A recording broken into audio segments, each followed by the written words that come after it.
Namatay po ang isang CQ matapos bugbugin ng mga magnanakaw sa Cebu City. Base nga sa investigasyon, nakabantay po ang biktima sa pinagtatrabahuhan niyang abandonadong bahay ng Sumala kaya mga kawatan. Posible raw na hinampas ng kahoy na may pako ang biktima at dumanas ng torture. Tinangay ng mga magnanakaw ang bakal at iba pang kagamitan sa bahay. Nawawala rin daw ang cellphone ng biktima. Arestado na po ang isa sa mga suspect habang hinahanap ang dalawa pang kasabwat nito. Kinuyog po naman na ang isang binatilyo sa tabi po ng munisipyo ng Tuburan sa Cebu. Sa video nga po'y kitang may nambato ng bote sa biktima. Napaupo at tila po namimilipit sa sakit ang naturang lalaki. Maya-maya pa ay meron pong lumapit po sa biktima at pinagsusuntok na po ito. Sa investigasyon ng Tuburan Police, pawang mga menor de edad po daw ang nakunan sa video. May kaaway daw po ang grupo. Nagrupo ang mga kabataan pero mali ang kanilang ginantihan. Porsigido umano ang pamilya ng biktima na magsampa ng demanda. Nalunod naman sa dagat ang 13 anyo sa binatilyo sa Sanchez Mira, Cagayan. Base nga po sa investigasyon, Lunes nang maligo sa dagat ang biktima kasama po ang 5 iba pa. Tinangay po sila ng malakas na alon. Nakaligtas po ang ibang kasama ng binatilyo pero hindi na siya nakitang muli. Makalipas nga ang 2 araw, walang buhay na nakita ito sa dalampasigan.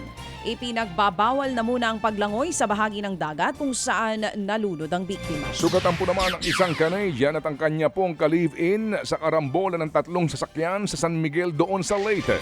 At ayon sa investigasyon, masyado umanong matulin ang pagpapatakbo ng Canadian kaya nabangga nito ang 2 pa. Ligtas naman ang mga driver ng mga nadamay na sasakyan pero na-ospital ang dayuhan at kanyang partner.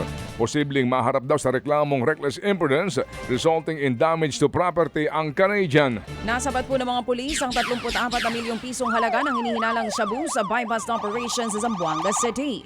Arestado naman po ang 3 tulak na suspect. 2 sa kanila ay mula sa Bongaw, Tawi-Tawi habang ang isa mula sa Hulo, Sulu.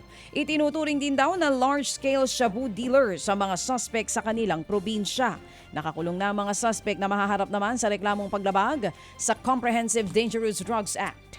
Mga kapatid, patuloy po kayong tumutok sa 105.9 True FM para sa totoong balita, impormasyon, music and entertainment. Mag-subscribe sa aming YouTube channel at podcast at sundan nyo kami sa Facebook, Instagram, X at TikTok sa True Network PH. Bisitahin din po ang aming official website, truefm.ph. At panoorin din kami sa True TV Signal, Channel 19. Kami po ang 105.9 True FM. Laging true sa'yo, kapatid. Dito tayo sa totoo, tunay at tapat.